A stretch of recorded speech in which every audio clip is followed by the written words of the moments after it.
Good evening. कैसे हैं? मैं हारून, एकलव्य एकेडमी मेरठ से। आज हम टॉपिक करेंगे ब्रह्मांड,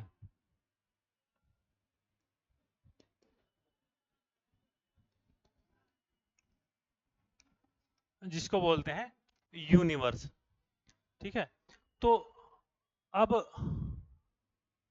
आदिकाल से मानव के मन में जब उसने पहली बार चेतन मन के आधार पर इस सृष्टि को देखा, इस सृष्टि को जाना, उसने सूर्य को देखा, चांद को देखा, तारों को देखा, तो उसके मन में एक अनायासी चीजें जो है उत्पन्न हुई कि इस पूरी सृष्टि को आखिर कैसे बनाया है, कैसे बनाया गया है, किसने निर्माण किया है, या ये जो सृष्टि है, ये जो हमें नग्न आंखों से दिख रही है, ये इतनी है या इसके परे भी कुछ चीज है। तो इन सभी बातों के अध्ययन के लिए, इन सभी जो जो सृष्टि है, जो ब्रह्मांड है, इसके अध्ययन के लिए मानव के मन में जब जिज्ञासा उत्पन्न हुई तो उसने उन चीजों को आगे बढ़ाने के लिए, उनकी खोज के लिए अलग अलग दृष्टिकोण अपनाने शुरू कर दिए। देखो, कोई भी चीज होती, यदि हम उसके तार्किक आधार पर सोचते हैं तो उसके तार्किक आधार पर सोचने के बाद उसके रिजल्ट या तो पॉजिटिव हो या निगेटिव, पर एक हमें एक रास्ता मिल जाता है मंजिल तक पहुंचने का। तो इसी ब्रह्मांड में, जिसमें सूर्य है, जिसमें चंद्रमा है, जिसमें ग्रह हैं, जिसमें उल्का पिंड है, और इसके अलावा इससे पहले यदि हम देखें तो आकाश गंगा है। तो यानी कि एक सृष्टि है, इसकी उत्पत्ति कैसे हुई, किस आधार पर हुई और क्यों हुई। तो देखो, ब्रह्मांड की थ्योरी के लिए हमें जो वैज्ञानिक दृष्टिकोण है और जो पहले भी दृष्टिकोण है, उनके बारे में जानना बेहद जरूरी है। अब हम ये भूगोल का टॉपिक है, ठीक है, किसका? भूगोल का। तो हम कोई भी भूगोल पढ़ने से पहले, अब भूगोल का कोई भी चैप्टर पढ़ेंगे हम, ठीक है, भौतिक भूगोल पढ़ने लगे सपोज करो, तो भौतिक भूगोल, भूगोल क्या है असल में? जो पृथ्वी है उसकी सतह का अध्ययन ही क्या कहलाता है? भूगोल कहलाता है। ठीक है ना? यानी कि अब जो हम भूगोल की जो आकृति है, यानी कि उसमें हम पृथ्वी देखेंगे, पृथ्वी के अंदर हम क्या देख रहे हैं? महासागर देख रहे हैं, स्थल मंडल देख रहे हैं, ठीक है, वहां हम नदियां देख रहे हैं, वहां हम पठार देख रहे हैं, वहां हम पर्वत देख रहे हैं। तो इन सभी का अध्ययन क्या है? भूगोल कहलाता है। ठीक है ना? अब भूगोल में अध्ययन, भूगोल को इन अध्ययन से पहले हम क्या देखेंगे? यूनिवर्स देखेंगे। हम क्या देखेंगे? इस यूनिवर्स के अध्ययन को देखेंगे। तो सबसे पहले जो इस ओर ध्यान आकृष्ट किया था, इससे पहले ब्रह्मांड की उत्पत्ति की उत्पत्ति के संदर्भ से दो पहलू महत्वपूर्ण हैं। दो पहलू महत्वपूर्ण हैं। अब वो कौन कौन से पहलू हैं? यानी कि एक है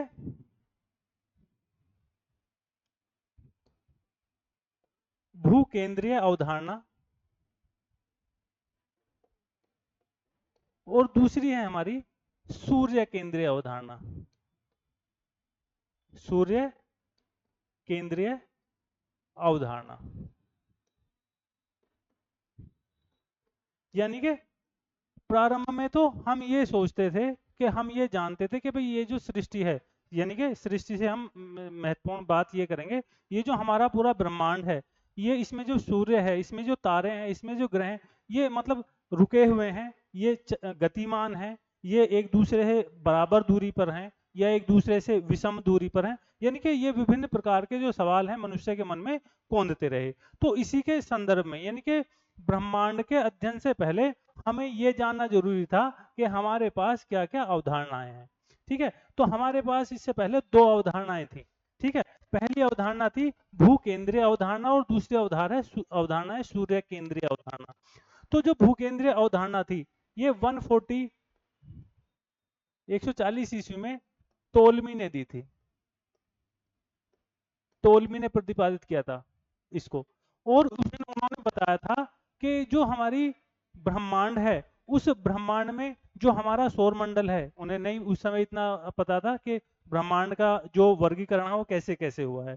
तो उन्होंने बताया कि ये जो सौर मंडल है हमारा, इस सौर मंडल के अंदर हमारी जो है पृथ्वी मुख्य है। यानी कि पृथ्वी कैसे है, मुख्य है। और उस मुख्य कैसे है वो, कि यानी कि जो ग्रह हैं हमारे पास, वो ग्रह पृथ्वी का चक्कर लगा रहे हैं। यानी कि इन्होंने क्या बताया टोलमी ने, हम इसको देखेंगे एक बार फिर से। टोलमी ने बताया भूकेंद्रीय अवधारणा में कि जो पृथ्वी है वो केंद्र में है और इसके चारों ओर जो ग्रह हैं वो चक्कर लगा रहे हैं। यानी कि ये क्या है, ग्रह हैं।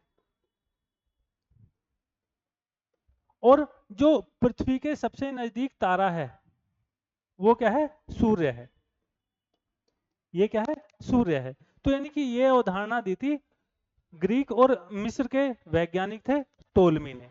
उन्होंने बताया था, असल में उन्होंने क्या बताया कि एक जो ईसाई धर्म से संबंधित पुस्तक है बाइबल में, उसमें कहीं कोई संदर्भ है इस प्रकार का कि जो हमारी पृथ्वी है वो केंद्र में है और सूर्य और अन्य ग्रह उसका चक्कर लगा रहे हैं। तो वो कहीं ना कहीं धार्मिक मान्यताओं के आधार पर इस थ्योरी को उन्होंने दिया था। यानी कि जो पृथ्वी केंद्रीय अवधारणा है ये किसकी थी, टोलमी की। किसकी थी, टोलमी की। और कब दी थी इन्होंने, 140 140 ईस्वी में। तो यानी कि इसी अवधारणा को हम लोग आगे लेकर चलते रहे। तो यानी कि प्रारंभ में यह अवधारणा हुई कि हमारे पास जो पृथ्वी है, जिसके चारों ओर क्या है, सूर्य है, जिसके चारों ओर क्या है, तारे हैं, जिसके चारों ओर क्या है, ग्रह हैं, उपग्रह हैं, धूमकेतु हैं, उल्कापिंड हैं, ये सभी जो चीजें हैं वो पृथ्वी के चारों ओर चक्कर लगा रही हैं। परंतु धीरे धीरे इसमें एक क्रांतिकारी बदलाव आया, एक परिवर्तन आया, जब हमारे पास सूर्य केंद्रीय अवधारणा आई। हमारे पास क्या आई, सूर्य केंद्रीय अवधारणा आई। सूर्य केंद्रीय अवधारणा दी थी कोपरनिकस ने। कोपरनिकस ने कब दी थी, 1543 बीसी में। और कोपरनिकस कहां के थे, ये थे पोलैंड के निवासी। कहां के थे, पोलैंड के निवासी। अब देखो दो चीज हैं, अभी इससे पहले हमें एक चीज ये सोचनी पड़ेगी कि अभी यूरोप में, कहां की बात कर रहे हैं हम, यूरोप में डार्क एज थी। यानी कि धर्म युग चल रहा था। और धर्म युग में क्या था कि जो रोम की सत्ता थी, जो चर्च था, उसकी सत्ता के आगे किसी की, चर्च की सत्ता का प्रभुत्व था। यानी कि जो चीजें थी वो वैज्ञानिक दृष्टिकोण से ना होकर धार्मिक दृष्टिकोण पर आधारित थी। अब वहां क्या हुआ, पुनर्जागरण काल आता है। ठीक है, वहां पुनर्जागरण काल आता है। और पुनर्जागरण काल के आने के बाद सबसे बड़ा बदलाव ये हुआ, वहां पर लोगों ने साहित्य पढ़ना शुरू किया, लोगों ने वैज्ञानिक दृष्टिकोण अपनाना शुरू किया, लोगों ने वहां चीजों को मानसिक अनुभूति के आधार पर समझना शुरू किया। और उसी आधार पर जो सूर्य केंद्रीय अवधारणा थी वो कोपरनिकस ने दे दी। यानी कि जो हजारों सालों से एक अवधारणा चल रही थी, कौन सी, भू केंद्रीय अवधारणा, उसको खारिज कर दिया। भू केंद्रीय अवधारणा को समाप्त कर दिया किसने, कोपरनिकस ने। और क्या बताया उन्होंने, कोपरनिकस ने बताया कि जो सूर्य है वो हमारे केंद्र में है। तो यानी कि आज वर्तमान के जो सिद्धांत हैं वो क्या है, ये बताते हैं सूर्य केंद्र में है हमारे सौर मंडल के, और अन्य ग्रह यानी कि बुध, शुक्र, पृथ्वी, मंगल, ये सब क्या है, चक्कर लगा रहे हैं किसका, सूर्य का। तो यानी कि जो सूर्य है ये केंद्र में है। सूर्य कहाँ है, केंद्र में है। और इस अवधारणा को किसने प्रतिपादित किया, कोपरनिकस ने। कोपरनिकस ने, ठीक है। अब कोपरनिकस ने प्रतिपादित कर दिया कि भाई हमारे जो ब्रह्मांड के, जो हमारा सौर मंडल है उसके केंद्र में क्या है, सूर्य है। तो अब ये नहीं है, जो पुरानी जो मान्यता थी, जो अवधारणा थी, वो दृष्टिकोण पूरा चेंज हो गया। और जो ऊर्जा का पूरा विकास है धरती पर, जो प्रोडक्शन हो रहा है वो किससे हो रहा है? सूर्य के प्रकाश से। यानी कि जो पावर हाउस है हमारे पास वो क्या है? सूर्य है। अब ये जो खोज है, देखो अब क्या हुआ कि ऐसा नहीं है कि कोपरनिकस ने कोई जो है सारे सिद्धांत बदल दिए। इसके बाद कोपरनिकस के बाद क्या हुआ? एक रास्ता तैयार हुआ। रास्ता तैयार हुआ किस चीज का? ब्रह्मांड के अध्ययन का। ब्रह्मांड के अध्ययन का एक रास्ता तैयार हुआ। जैसे कहते हैं ना कि कोई भी चीज है, किसी काम को करने के लिए एक व्यक्ति विशेष की आवश्यकता होती है जो उस काम को शुरुआत करे, और जब वो शुरुआत कर देता है उसके बाद चीजें सब लोग धीरे धीरे आगे बढ़ जाते हैं। ठीक है, तो अब क्या हुआ कि भाई दूरबीन की भी खोज हो गई, गैलीलियो ने सिद्धांत भी दे दिए। इसके बाद हमने देखा वैश्विक पटल पर कि जो हम यहाँ रह रहे हैं, यानी कि जिस ब्रह्मांड में हैं हम, वहां तो हम अंश मात्र हैं। अंश मात्र कैसे हैं? कि हम जो हमारा सौर मंडल है वो आकाश गंगाओं के एक समूह में से एक अंश मात्र है। यानी कि लाखों आकाश गंगाएं हैं, करोड़ों आकाश गंगाएं हैं। ठीक है, और उस आकाश गंगाओं में से करोड़ों आकाश गंगाएं हैं, और उन करोड़ों आकाश गंगाओं से बना हुआ क्या है? एक ब्रह्मांड है। और उस ब्रह्मांड को जो हम सामने दिख रहे हैं वो हमारा अंश मात्र है। यानी कि आज तक भी, अभी तक भी ये लगातार अनुसंधान का विषय है कि ब्रह्मांड कितना बड़ा है या उसमें क्या क्या है। जैसे हमारे ग्रह पता नहीं लाखों करोड़ों ग्रह होंगे, या एक मन में ये बात भी आती, यदि पृथ्वी पर जीवन है तो हो सकता है कहीं अन्य पर भी जीवन हो। तो वो सारी क्या है? एक खोज का विषय, एक अनुसंधान का विषय है। तो इसी संदर्भ में एक बात तैयार हुई कि भाई आखिरकार ये जो ब्रह्मांड है ये बना कैसे है? जो ब्रह्मांड है ये बना कैसे है, और इस ब्रह्मांड की जो उत्पत्ति हुई है उसका सार तथ्य क्या है? सार कैसे बताएंगे हम कि ब्रह्मांड की उत्पत्ति कैसे हुई? अब देखो, एक वैज्ञानिक थे जॉर्ज लेमेंतेयर। लेमेंतेयर, उन्होंने ब्रह्मांड की उत्पत्ति, ब्रह्मांड की उत्पत्ति का सिद्धांत दिया, जिसको कहते हैं बिग बैंग सिद्धांत। क्या कहते हैं जिसको? बिग बैंग सिद्धांत कहते हैं। अब इसको, जो ये थ्योरी थी जॉर्ज लेमेंतेयर की, इसको पूर्ण तरीके है व्याख्या करने का जो श्रेय दिया जाता है वो दिया जाता है वेगनर को। किनको दिया जाता है? वेगनर महोदय को। 1967 में ये उन्होंने व्याख्या दी थी। ठीक है, तो यानी कि हम प्रारंभ में देखेंगे ये जो सिद्धांत है जॉर्ज लेमेंतेयर का, ये महत्वपूर्ण है। उन्होंने क्या बताया कि जो ब्रह्मांड है इसकी उत्पत्ति एक छोटे से बिंदु से हुई है, और आज इतना बड़ा ब्रह्मांड हमारे सामने है। अब उन्होंने बताया कैसे हुई है, तो इसके बारे में हम जानेंगे। ठीक है, तो जो बिग बैंग थ्योरी है वो किससे संबंधित है? ब्रह्मांड की उत्पत्ति से संबंधित है। तो अब इन्होंने बताया कि आज जो हमारा संपूर्ण ब्रह्मांड है वो एक बिंदु पर अवस्थित था। किस पर अवस्थित था? एक सिंगल बिंदु पर अवस्थित था, जिसको क्या नाम दिया? सिंगुलैरिटी। क्या कहा गया? सिंगुलैरिटी। और ये कब की बात है? लगभग 13.7 अरब वर्ष पूर्व की बात है। कब की बात है? 13.7 अरब वर्ष पूर्व की बात है। और जो संपूर्ण ब्रह्मांड था वो एक बिंदु पर अवस्थित था, और इसको क्या कहा गया? सिंगुलैरिटी कहा गया। अब देखो, कोई भी विषय वस्तु होगी, यदि हम उसको प्रेस करेंगे, उसको दबाएंगे, तो उसका घनत्व क्या है? बढ़ेगा घटेगा? यानी कि ये कोई वस्तु है, ये इसके पॉइंट्स हैं, तो यदि हम इनको प्रेस करेंगे तो ये बिंदु क्या है? पास पास आ जाएंगे। बिंदु क्या है? ये पास पास आ जाएंगे। और यानी कि एक वस्तु को, एक वस्तु के सहने की उच्चतम अवस्था होती है, फैलने की, सिकुड़ने की, आगे जाने की, पीछे जाने की, यानी कि एक उनका उच्चतम बिंदु होता है। तो ऐसे क्या हुआ कि जो ये ब्रह्मांड था वो इतना ज्यादा सिकुड़ गया कि वो सिकुड़ने के बाद क्या हुआ, उसका घनत्व एक लिमिट में आकर रुक गया। यानी कि कोई भी विषय वस्तु होगी, यदि हम उसको प्रेस करेंगे, उसको दबाएंगे, तो क्या होगा, वो एक लिमिट तक दबेगी, उसके बाद क्या होगी, उसके बाद नहीं दबेगी। तो इसी संदर्भ में क्या हुआ कि इसका जो घनत्व है इस बिंदु का, वो बहुत अधिक होगा, अधिक बढ़ गया। अब जब बहुत अधिक इसका घनत्व बढ़ा, तो उसका जो तापमान था, तो तापमान भी कैसा हुआ, बढ़ गया, इसका तापमान बहुत ज्यादा। अब एक लिमिट है उच्चतम बिंदु की, जब उसने उस घनत्व के उच्चतम बिंदु को छू लिया और उसके बाद ही प्रक्रिया स्टार्ट होनी शुरू हुई, तो उसमें क्या हुआ, एक विस्फोट हुआ। क्या हुआ, एक विस्फोट हुआ। और विस्फोट होने के बाद क्या हुआ, जो हमारा ब्रह्मांड है उसका निर्माण हुआ। यानी कि जैसे ये सपोज करो, क्या है ये, सिंगुलैरिटी, एकल बिंदु है। अब इसमें विस्फोट हुआ, और विस्फोट होने के बाद क्या हुआ, इसमें पॉइंट पॉइंट बनते चले गए, यानी कि अन्य ग्रह या तारे बनते चले गए।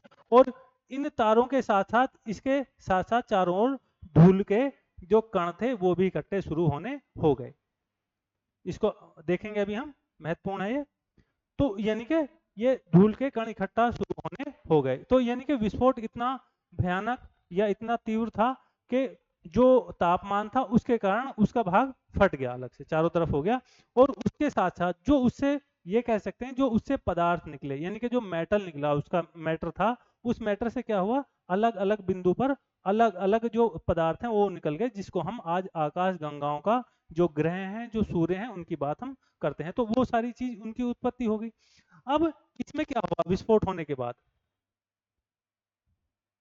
अब यहाँ कंडीशन हम देखते हैं कि यहाँ कंडीशन क्या हुई। तो यानी कि अभी तक हमने क्या देखा कि जो ये कंडीशन थी 13.7 अरब पूर्व, जो ब्रह्मांड था एक छोटे से पॉइंट पर था, जिसको क्या नाम दिया गया, सिंगुलैरिटी। और इस सिंगुलैरिटी में क्या हुआ, एक असीमित घनत्व उत्पन्न हुआ, और उस घनत्व के उत्पन्न होने के कारण उसमें जो था तापमान अधिक हुआ, और उसमें विस्फोट हुआ। और विस्फोट होने के कारण क्या हुआ, अलग अलग प्रकार के ग्रह जो है, उपग्रह, वो बनने प्रारंभ हो गए। यहां तक बात आ गई। अब देखो,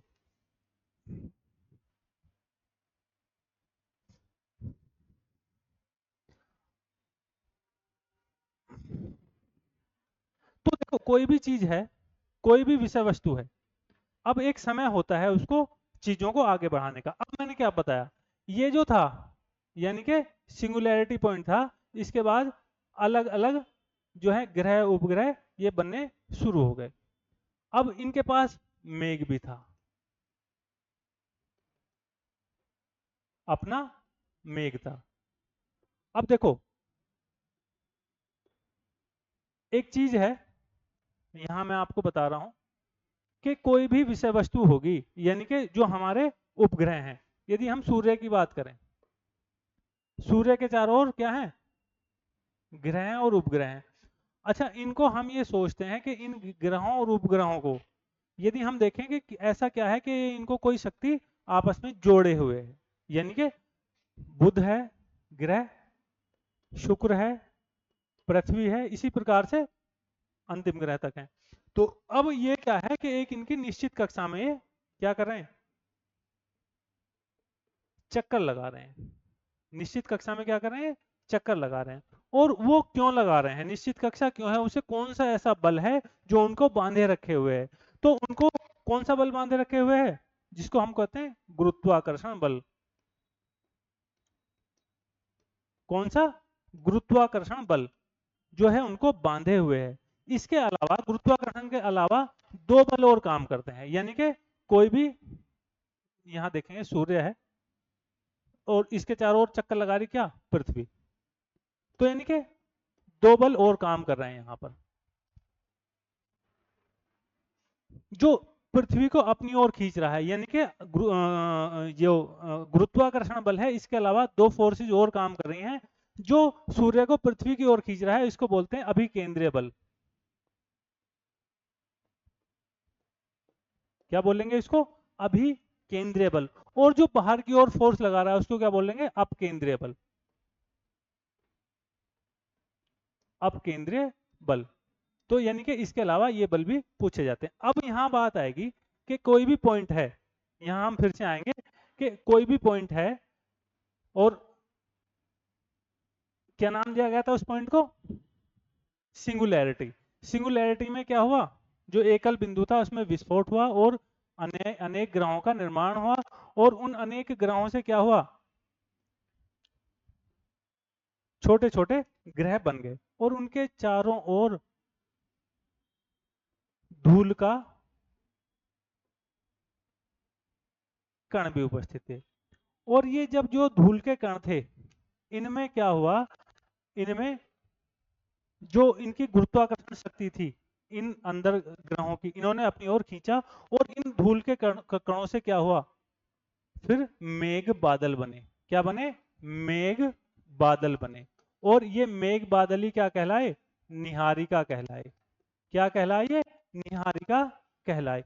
यानी कि अब क्या था, ये धीरे धीरे ठंडे होने लगे। यानी कि प्रारंभ में क्या था, ये बहुत अधिक तापमान वाले बिंदु थे, और इस बिंदु को क्या हुआ, अब मेघ बादल बने, निहारिका बनी, और फिर से धीरे धीरे ठंडे होने लगे। यानी कि हमारे पास क्या आया, अब परमाणु आया। हमारे पास क्या आया? परमाणु आया। अब परमाणु आने से बाद क्या हुआ, हाइड्रोजन का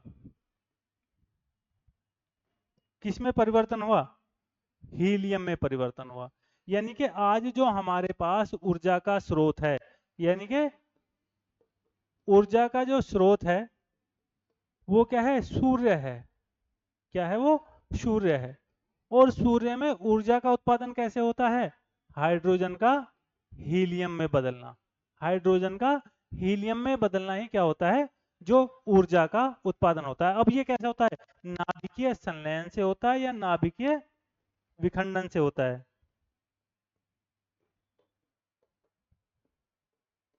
तो ये होता है नाभिकीय संलयन से। यानी कि ऐसी प्रक्रिया जहां दो परमाणु आपस में मिलकर एक नया परमाणु बनाते हैं, इसको नाभिकीय संलयन कहते हैं। अब उन दोनों के मिलने से कुछ ऊर्जा विमुक्त हो जाती है। यानी कि दो परमाणु हैं वो आपस में जुड़ेंगे, तो उन दोनों के जुड़ने से क्या होगी, एक एनर्जी बनेगी, जिसको हम क्या कहेंगे? नाभिकीय संलयन एनर्जी कहेंगे। अब कोई भी चीज, सपोज करो ये पेन है, इस पेन को हम क्या कर रहे हैं? विखंडित कर रहे हैं। इस पेन को हम क्या कर रहे हैं? तोड़ रहे हैं। तो इस टूटने के बाद जो ऊर्जा रिलीज होगी, यानी कि टूटेगी और किसमें बटेगी? दो पार्ट्स में बटेगी, और उससे ऊर्जा रिलीज होगी, उसको क्या कहते हैं? नाभिकीय विखंडन ऊर्जा कहेंगे। तो यहां तक बहुत सारी चीज आपको समझ में आई होंगी। ठीक है, तो अब हम देखेंगे यहां पर बिग बैंग सिद्धांत के बारे में और क्या क्या चीजें हैं। अब देखो, एक पॉइंट और बीच में मैं ऐड करना चाहूंगा इसमें, कि जो निहारिका थी, ये एनसीईआरटी किताब में आपको चित्र मिल जाएगा।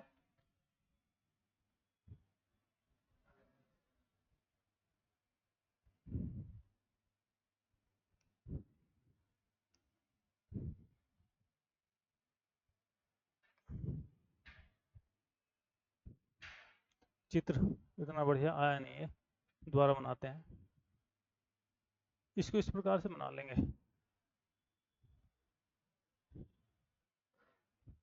यानी कि प्रारंभ में जो एनर्जी थी, यानी कि जो ये एकल बिंदु था, एकल बिंदु था, इसका विस्तार हुआ इस प्रकार एनर्जी के रूप में। यानी कि जो ग्रह थे वो कैसे रहे? पास पास रहे। फिर उसके बाद क्या हुए? थोड़े से दूर दूर होने शुरू हो गए। उसके बाद क्या हुए? और भी दूर हो गए। यानी कि ये क्या कह रहा है, कि जो विस्तार है किसका? ब्रह्मांड का, वो लगातार हो रहा है। तो यानी कि ये क्या शो कर रहा है, कि ब्रह्मांड का जो विस्तार है वो लगातार हो रहा है। यानी कि जो ग्रह हैं, जो उपग्रह हैं, वो लगातार क्या हो रहे हैं? दूर दूर हो रहे चले जाए। अब एग्जाम्पल लीजिए, आप कोई बैलून ले आए, ठीक है, बैलून कैसा हो? रंग बिरंगा हो, यानी कि जिसपे कोई आकृति हो। आपने वो बैलून लिया है जिसपे कोई आकृति होगी। अब उसमें जब हम फूंक मारेंगे, यानी कि उसमें जब वायु का प्रवेश कराएंगे, तो क्या होगा? वो बैलून बड़ा होता चला जाएगा, और उस पर जो आकृतियां हैं वो कैसी चली हो जाएंगी? फैलती हुई चली जाएंगी। समझे? यानी कि या ये कह सकते हैं बैलून ऐसा ले जिसपे छोटे छोटे पॉइंट लगे हुए हैं, उन पॉइंट्स को क्या समझे हम, ग्रहों और उपग्रहों की तरह समझे। और जब उसमें हम वायु प्रवेश कराएंगे तो गुब्बारे का आकार बड़ा होगा, जब उसका आकार बड़ा हो जाएगा तो क्या होगा, यानी कि वो बिंदु बड़े होते चले जाएंगे और उनकी दूरी बढ़ती चली जाएगी। तो यानी कि वो क्या है, प्रसार वादी सिद्धांत है किसका, ब्रह्मांड का। यानी कि हम ये कह सकते हैं कि ब्रह्मांड लगातार बढ़ रहा है, ब्रह्मांड लगातार फैला है, इस चीज को हम ध्यान रखना है। तो देखो ब्रह्मांड का जो है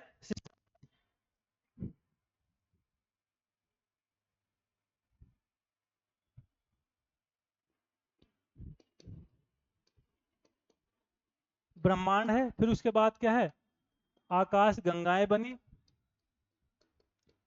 आकाश गंगा से क्या बना, सौर मंडल बना। और सौर मंडल में जैसे हमारा सौर मंडल है मिल्की वे,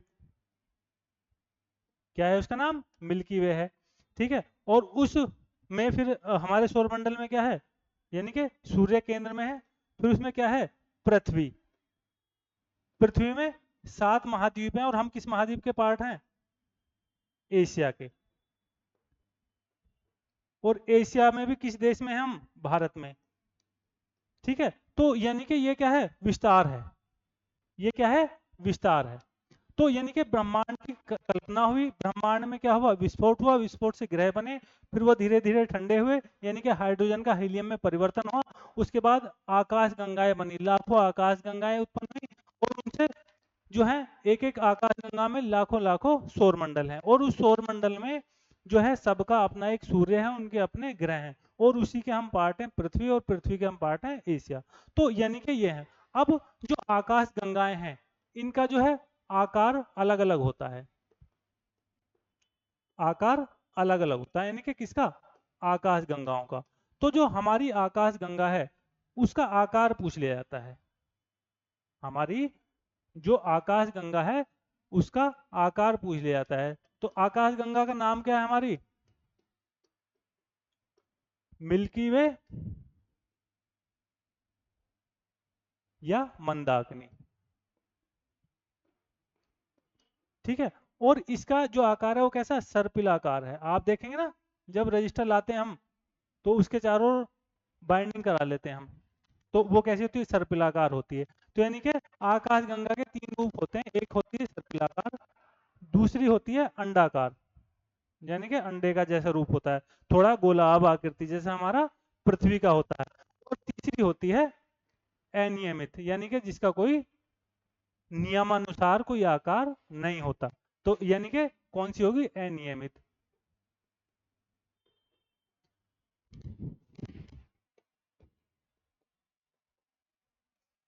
तो यानी कि आकाशगंगा, मिल्की वे, और इसमें 3 स्वरूप हैं, मंदाकिनी है, सॉरी ये सर्पिलाकार है,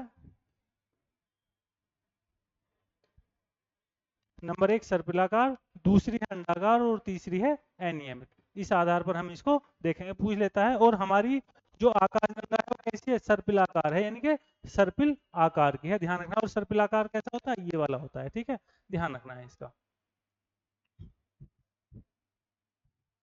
देखो जब यूरोप में वो जो था डार्क एज चल रहा था, यानी कि जिसको हम क्या कहते हैं, अंधा युग, अंधा युग यानी कि पुनर्जागरण काल से पहले। तो वहां क्या हो रहा था कि जो भी चीजें थी वो चर्च की सत्ता के अनुरूप थी।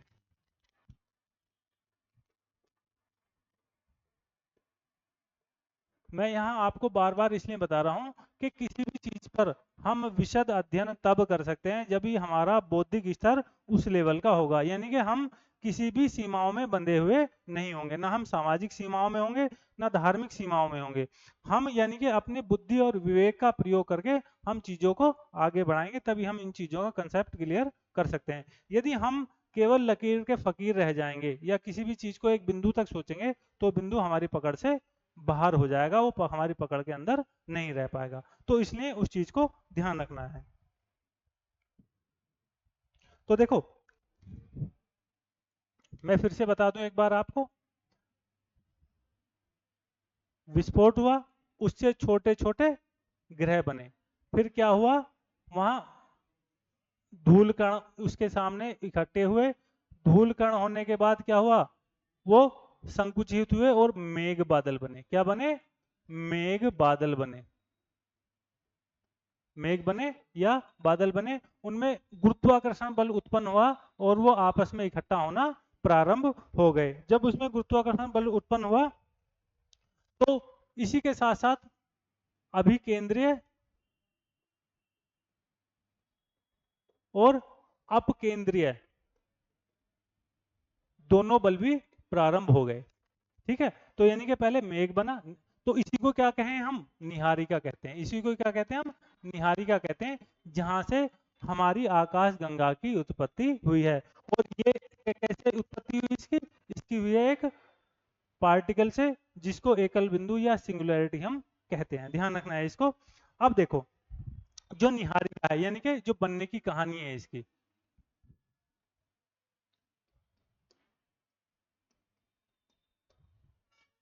निहारिका बनी है, फिर उससे तारा बना है जिसको हम कहते हैं आदि तारा। ठीक है, अब जब आदि तारा बना है तो उसके बाद जो एक तारा बनने की प्रक्रिया है उसमें क्या है, लाल दानव तारा बना है। ये एक प्रक्रिया है जिसको हम फॉलो करेंगे, जिसे हम जब आगे पढ़ेंगे कि जो तारे की उत्पत्ति है और तारे का समापन है, यानी कि जब वो काला तारा बन जाएगा, जब वो समाप्त हो जाएगा, उस प्रक्रिया के बारे में हम जानेंगे। अब देखो इसका द्रव्यमान सूर्य से कम या सूर्य के बराबर। यानी कि कोई भी चीज है, सूर्य क्या है, तारा ही तो है, सूर्य क्या है, एक तारा है। तो यानी कि निहारिका से किसकी उत्पत्ति हुई, आदि तारे की उत्पत्ति हुई।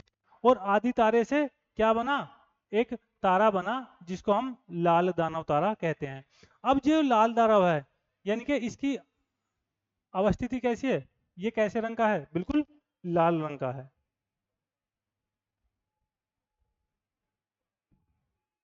यानी कि एक ऐसा लाल दानव, ये बिल्कुल लाल रंग का है।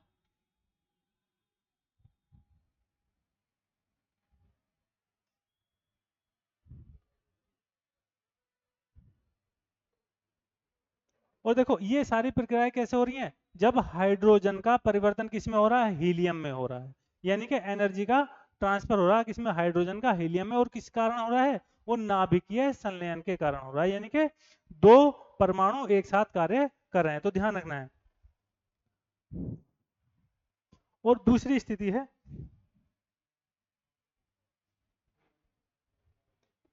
द्रव्यमान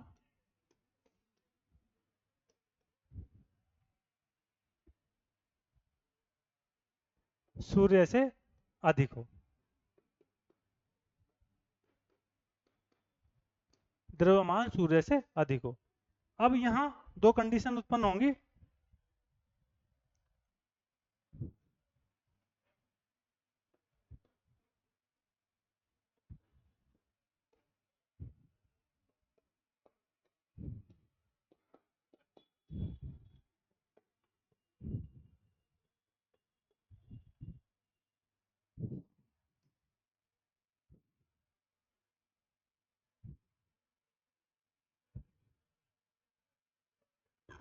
श्वेत वामन तारा और ब्लैक वामन तारा।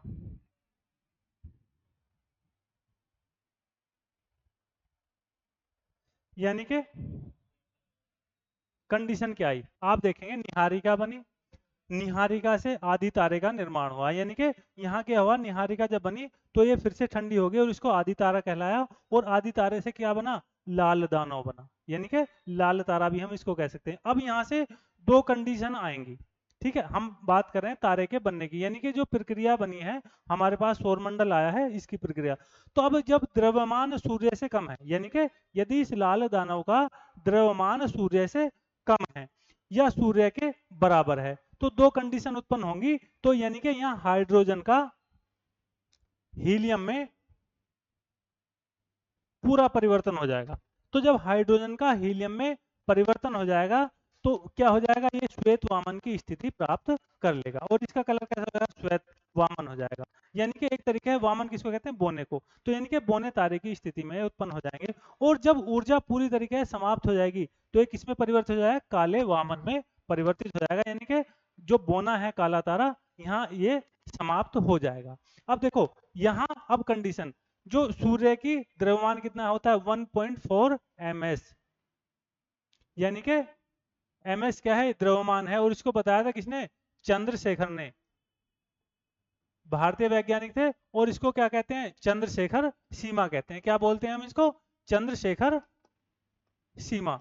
यानी कि इस सीमा से यदि कोई चीज बाहर चली जाएगी तो फिर वापस लौटकर नहीं आएगी, यानी कि ब्लैक होल की कंडीशन वहां उत्पन्न हो जाएगी। अब यदि द्रव्यमान इस लाल दानव का सूर्य से अधिक है तो उस कंडीशन में क्या होगा, सुपरनोवा की स्थिति बनेगी, सुपरनोवा की स्थिति बनेगी और उसके बाद क्या हो जाएगी, वो ब्लैक होल में परिवर्तित हो जाएगा। तो यानी कि जो द्रव्यमान इस लाल दानव का अधिक है तो यहाँ हाइड्रोजन का यहाँ भी हीलियम में परिवर्तन हो रहा है और एक तरीके है ये तीव्र गति से कार्य करेगा और ये सुपरनोवा में बदल जाएगा। यानी कि कंडीशन क्या हो जाएगी, ये सुपरनोवा की हो जाएगी। और सुपरनोवा में क्या हो जाएगा, जब यहाँ द्रव्यमान इसका और अधिक पहुंच जाएगा तो ये इसमें गुरुत्वाकर्षण शक्ति, गुरुत्वाकर्षण शक्ति जो है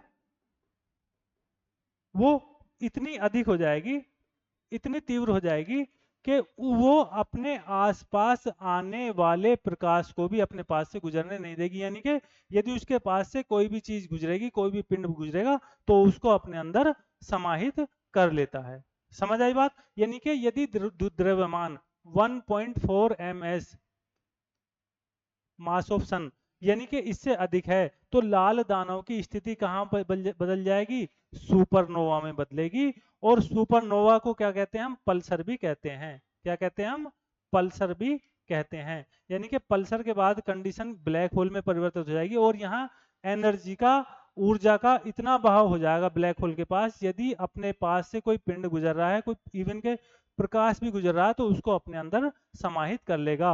और ये जो सारी प्रक्रिया है, ये जो सारी प्रक्रिया है, ये प्रक्रिया कहाँ से चली है, हमारी ब्रह्मांड के बनने की प्रक्रिया से।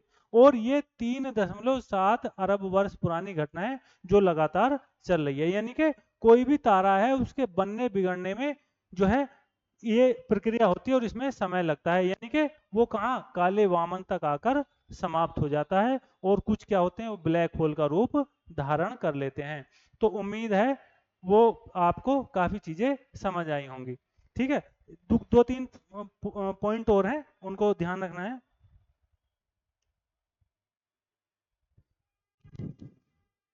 कई बार एग्जाम में पूछ लेता है।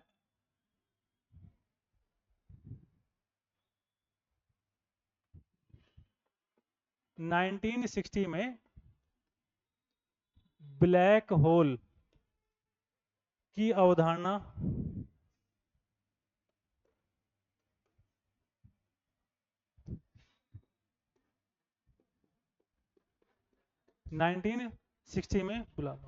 ब्लैक होल की जो अवधारणा थी वो जॉन व्हीलर ने दी थी। किसने दी थी, जॉन व्हीलर ने दी थी। नाम ध्यान रखना है, जॉन व्हीलर ने दी थी।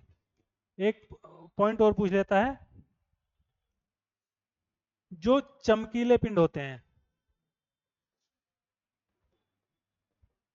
उनको क्वेसर भी बोला जाता है। क्या कहा जाता है, क्वेसर भी कहा जाता है। एक पॉइंट और है,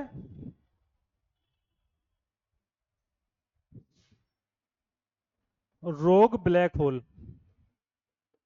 रोग ब्लैक होल ये है दो या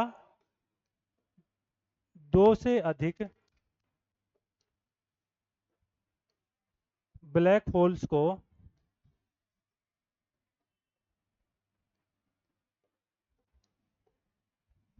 रोग ब्लैक होल्स कहा जाता है। ये ध्यान रखना है। उम्मीद है काफी चीजें क्लियर हुई होंगी।